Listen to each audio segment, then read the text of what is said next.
It's been a few years since Callisto Protocol came out, and there's some things I want to say about that game, but rather than play that game, I'd rather play Space and talk about that game instead.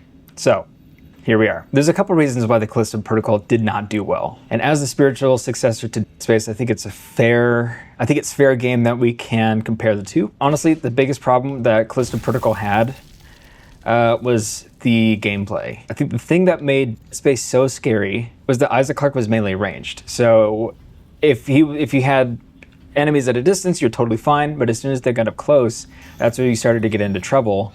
And that's where a lot of the fear and the panic came from. So in Callisto Protocol, you had that melee system. You know, you could take a couple hits of them, and then as soon as they came up close, then you had that melee system, and you could basically finish the job. And all of the fear and the stress, it just like immediately goes out the window because you had, like, the melee system was like the main way you dealt damage in that game. Like, it just was. It just didn't work. As in this game, as soon as they close that gap and they're up close next to you, like, you don't have that many options.